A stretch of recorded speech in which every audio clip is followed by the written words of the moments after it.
여러분, 오늘도 참으로 좋은 날입니다. 오늘은 토마스 오덴의 목회신학 제7장 예배 공동체의 목회자에 관해서 생각하도록 하겠습니다.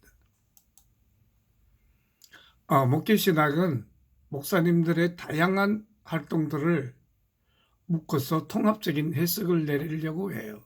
그 안에는 성서, 그리고 기독교 전통, 그리고 학문적인 여러 가지 소산물들, 그리고 경험, 이런 것들이 총동원해서 하나의 일관된 해석을 내리려는 그 목적을 갖고 있습니다. 특별히 목회신학은 주체성에 적절한 구심점이 필요한데, 이것은 예수 그리스도의 목회, 초기 교회의 목회가 중요한 구심점이 되고요. 특별히 목사님의 목회적 주체성의 하나는 예배 공동체의 지도자라는 사실인 것입니다. 목사님은 예언자와 제사장 직무를 감당해야 하는데, 예언자는 하나님 편에 서서 사람들에게 말씀을 전하고, 제사장은 사람들 편에 서서 하나님 앞에 간구하는 것이죠. 이 두 가지를 목회자들은 동시에 임무를 갖고 있어요. 예언자적 임무는 하나님의 말씀을 통해서 살아계신 하나님의 말씀을 전달하는 그 기능을 가지고요.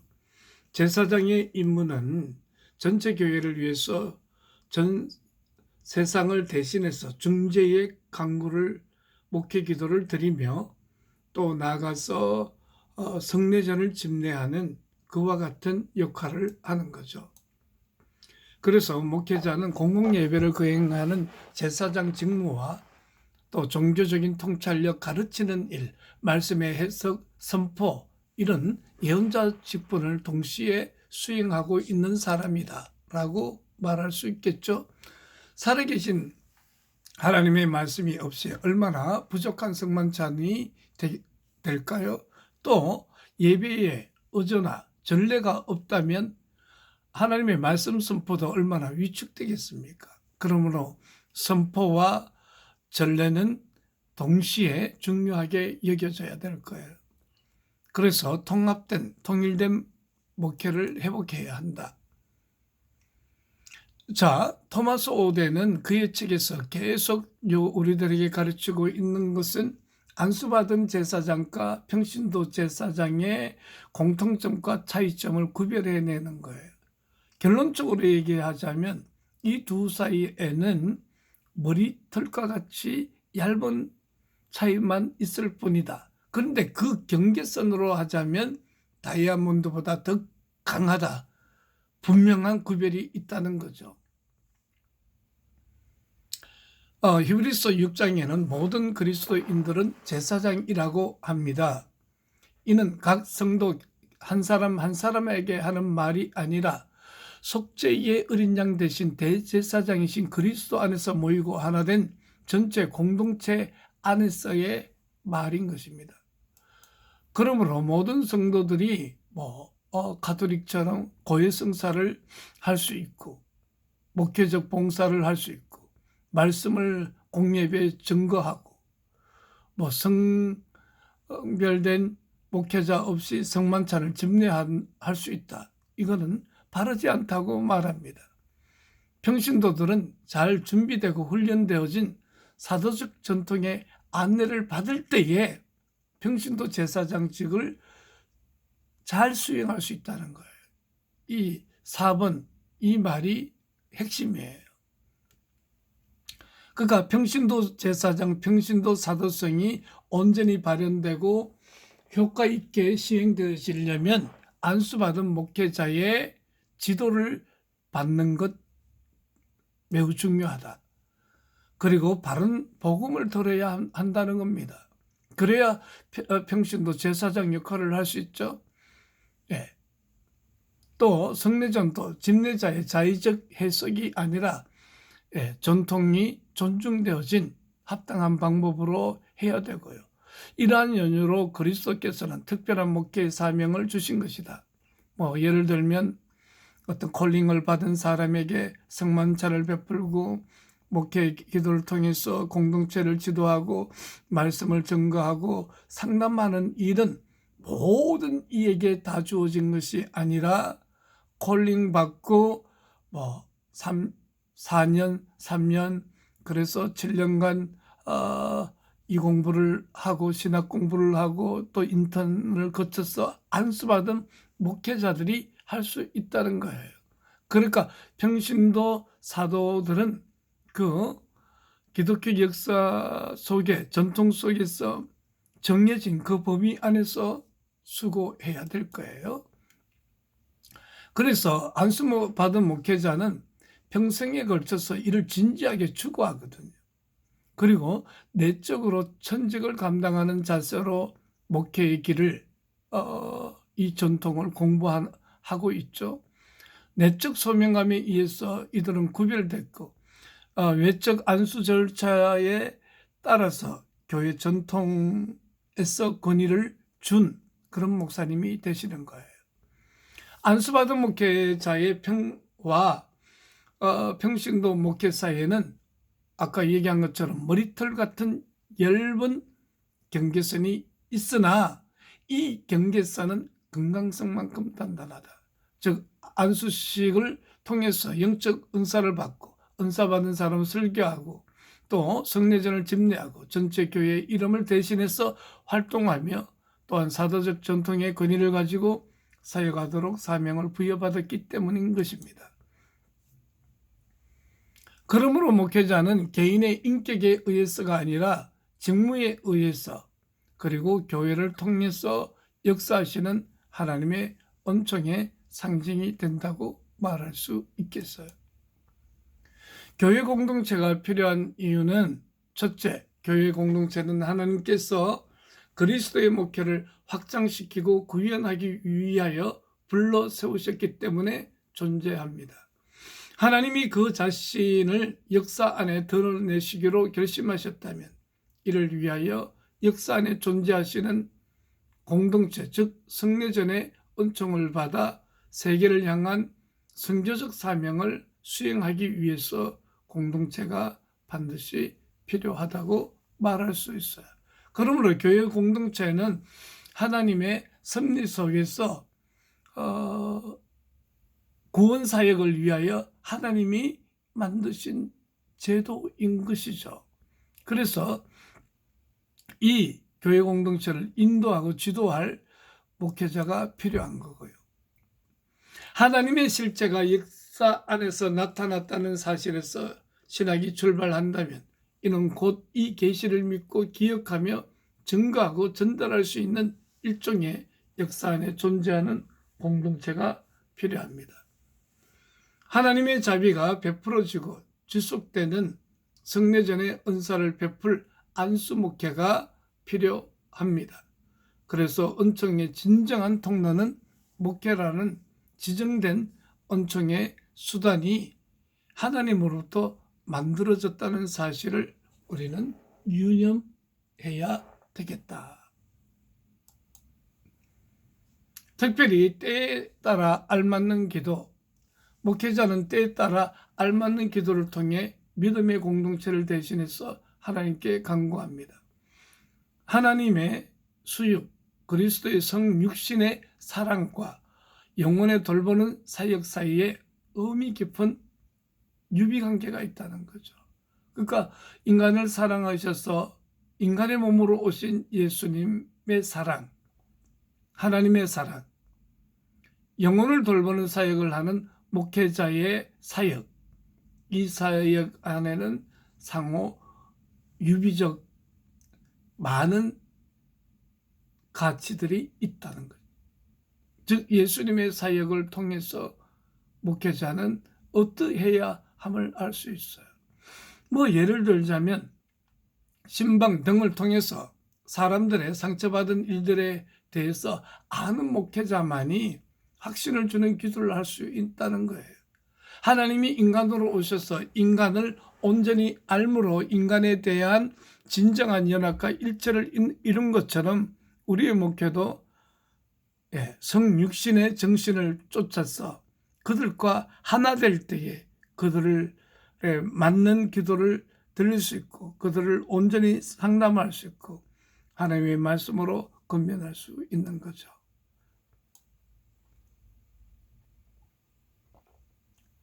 마틴 루터는 예배의 목적을 우리 주님이 스스로 그의 거룩하신 말씀을 통하여 우리에게 말씀하시며 우리는 우리의 기도와 찬양을 통하여 주님과 말씀을 나누는 것이라고 했거든요.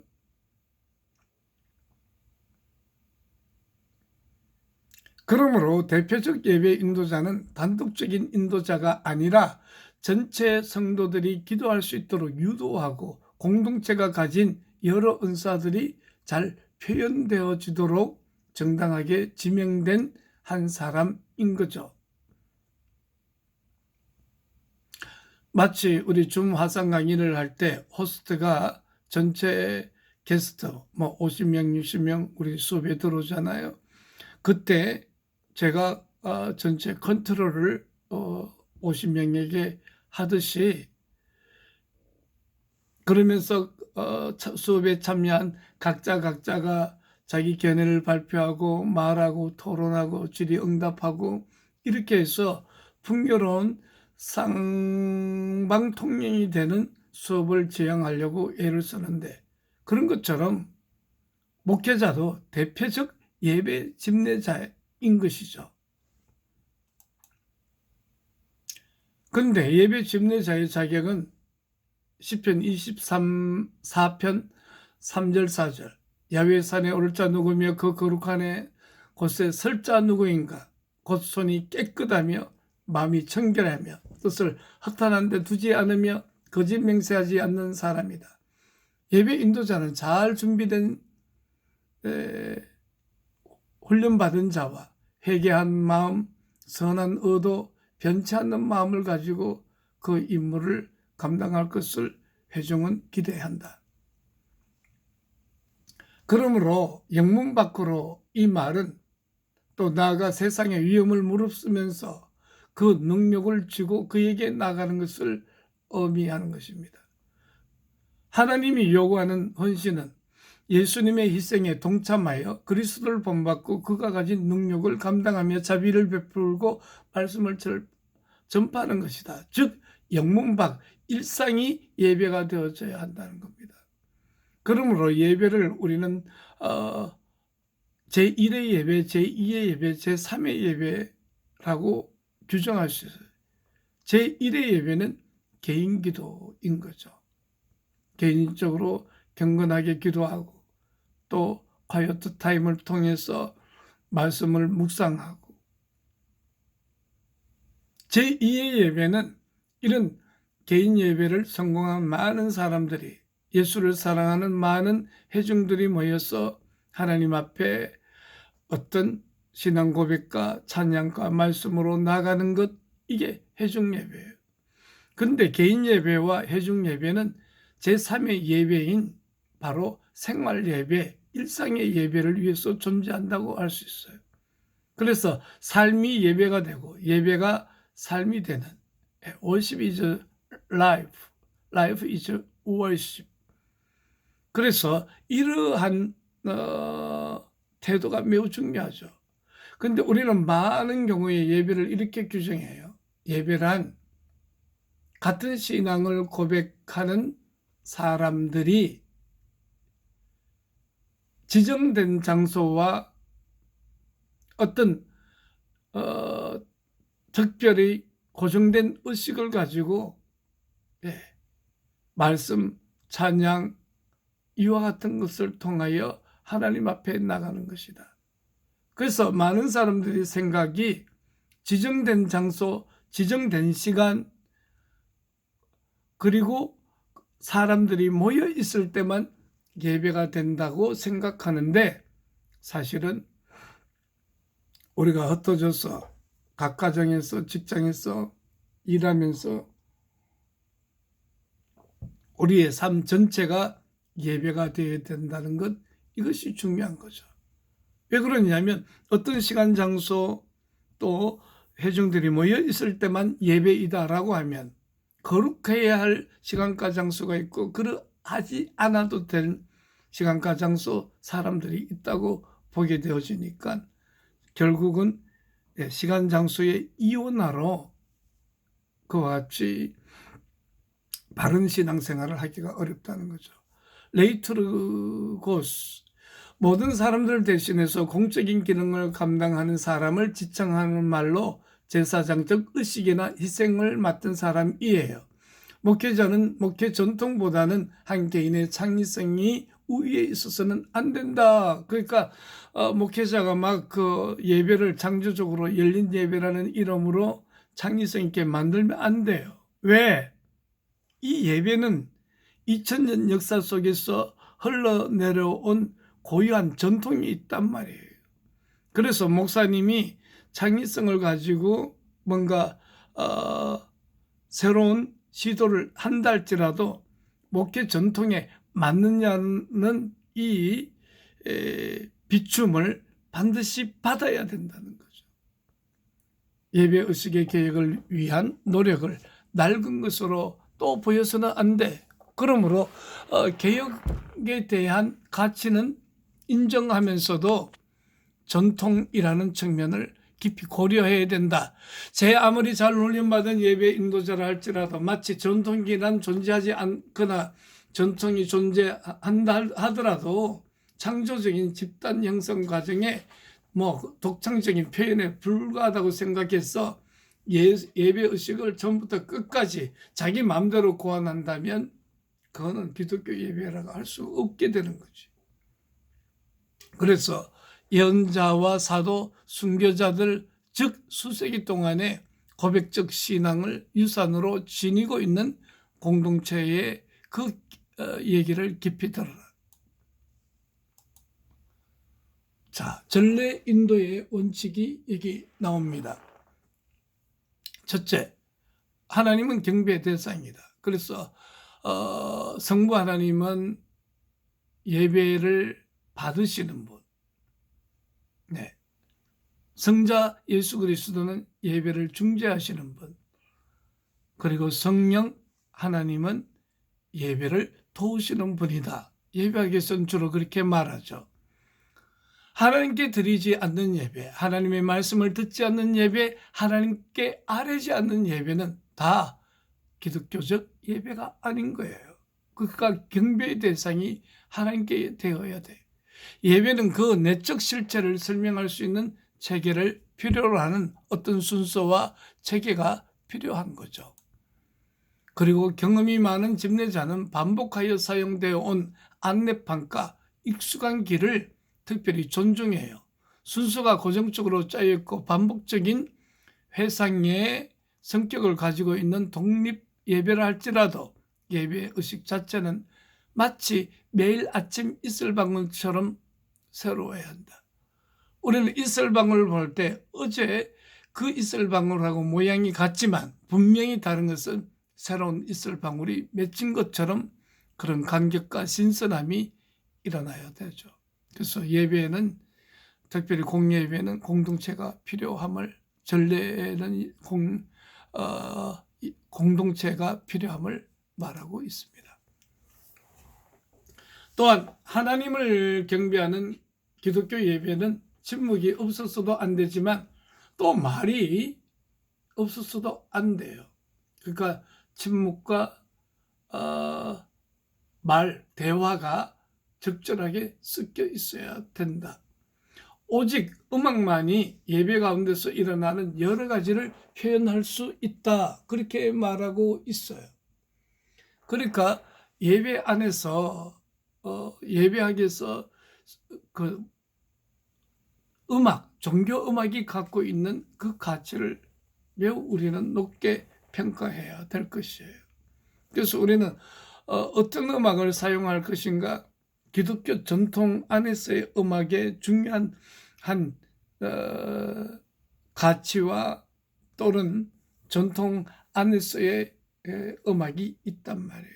그가 발라드 또는 트로트 또 심지어 클래식적 형태랄지라도 기독교 전통적 예배의 음악이 넘어서 버리는 형태가 되면 매우 그 음악이 세속적이기 때문에 성만찬이나 전례 예배 전체가 무너지는 것으로 볼 수 있어요. 그래서 전통적으로는 파이프 올간 통한 그 올간 연주가 매우 중요하게 여겨진다고요.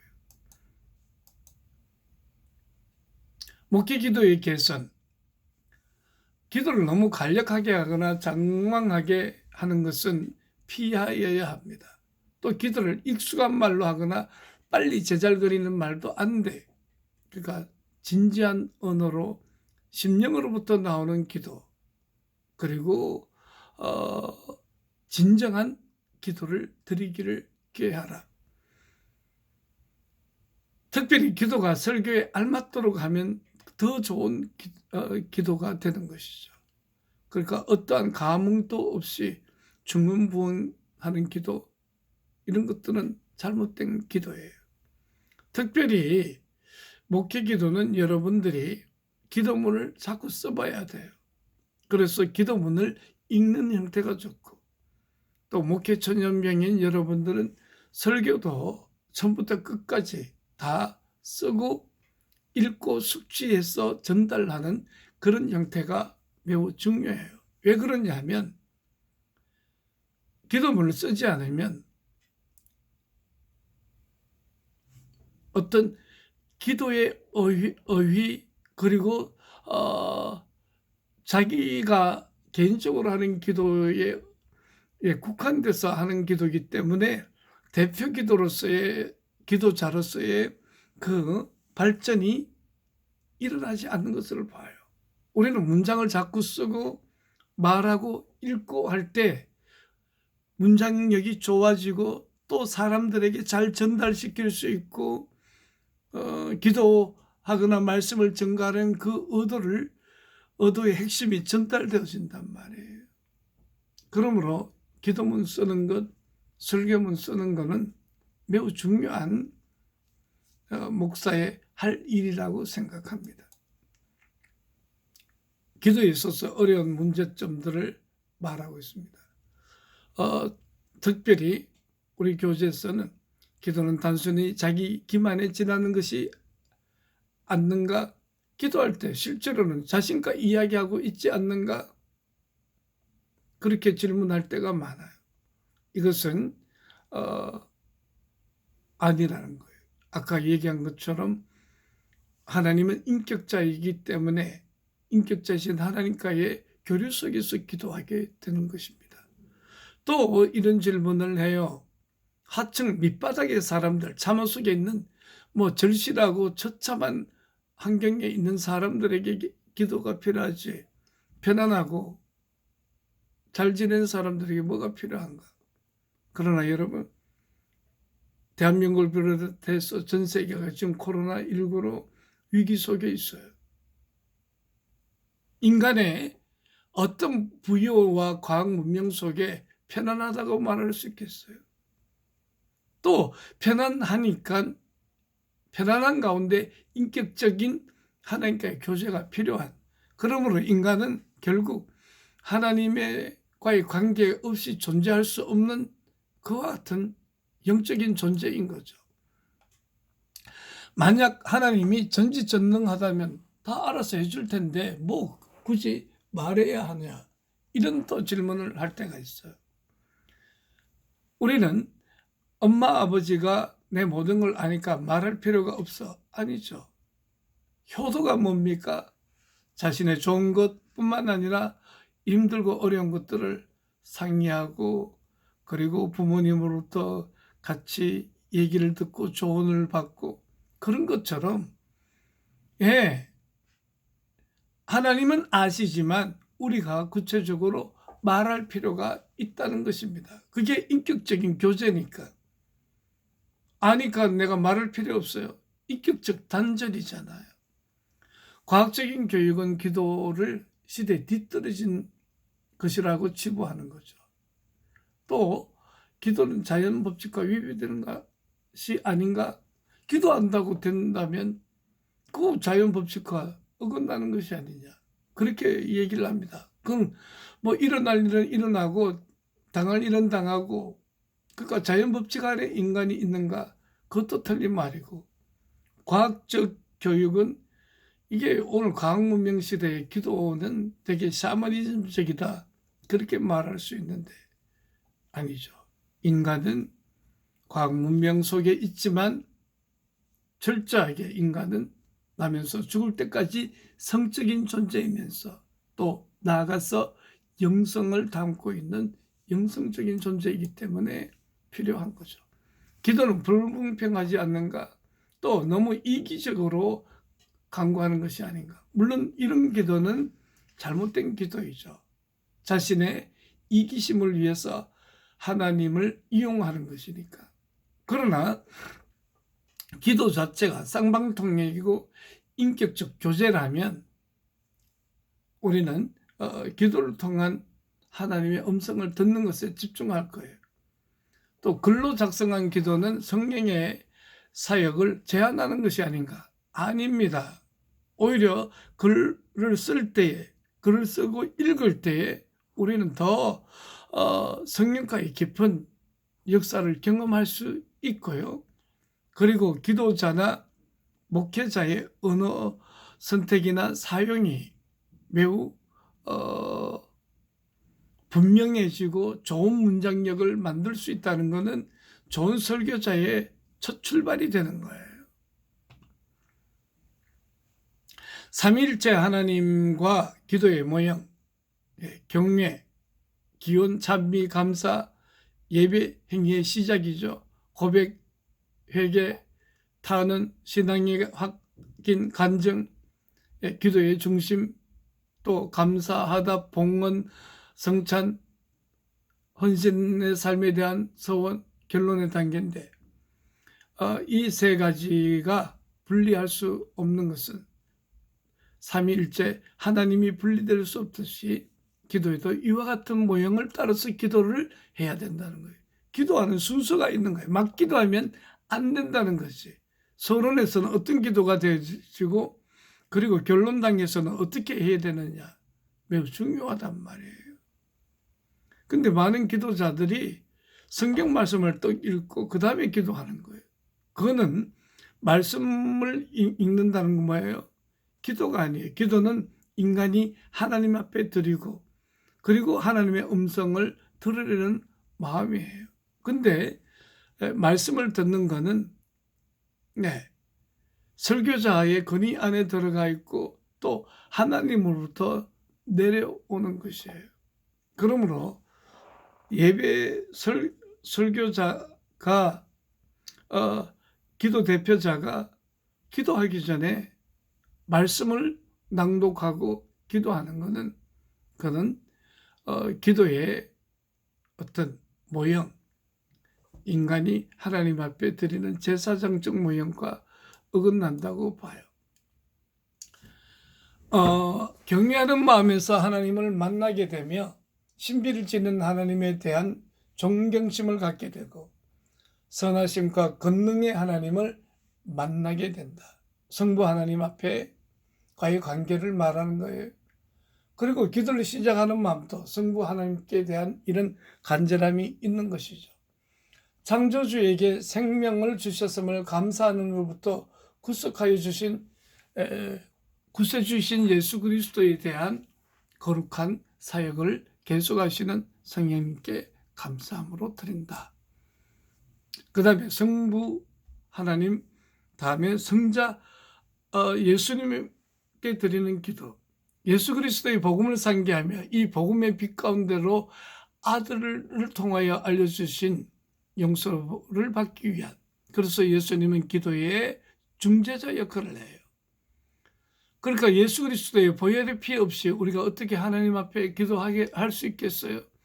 설교는 하나님은 그 아들 예수 그리스도 안에서 우리의 생명을 새롭게 하시며 용서하여 주시고 자유롭게 하시며 사랑을 주시려고 우리에게 오셨다는 것을 말씀드리는 거죠. 그리고 성령님은 복음을 듣고 난 후에 신자의 기도는 아버지로부터 시작해서 아들 안에서 극적으로 제시된 사역을 원하시는 영이신 하나님께로 향해야 한다. 그래서 간구하는 기도의 형태를 말하고 있고요. 특별히 축도는 하나님의 사랑이 그리스도 안에서 우리에게 주어진 것처럼 하나님의 권능과 축복을 받아 이 땅에서 하나님의 사랑을 실현하기 위해서 다시 세상으로 돌아가는 것을 상징하는 흩어지는 교회, 아포스톨로스를 말하는 거예요. 그래서 성령님은 우리의 기도를 도우시는 분이에요. 마지막으로 감동을 일으키는 힘이 점진적으로 형성되려면 처음에는 고요하고 거룩한 그리고 경외심에 가득한 요소로 시작해서 점점 강력하고 감동을 주고 희망에 찬 결론으로 진행되어야 합니다. 그러니까 나선형 계단처럼 계속 서서히 올라가면서 예배에 부르면서 축도에 이르기까지 상승의 원칙에 따라서 이어나가야 되는 거죠. 그 안에는 찬양, 신앙 고백, 기뻐함, 이러한 것들이 점점 나선형으로 위로 올라가는 그런 예배가 되어져야 할 것입니다. 그래서 기도는 축제로 드려야 한다. 그 말씀을 드리고 싶습니다. 그래서 함께 한 마음으로 예배하고 기도한다는 것은 거룩한 축제의 장이 되는 것이거든요. 네, 여러분의 삶에 온전한 예배자로서 하나님의 큰 영광이 있기를 바랍니다. 샬롬.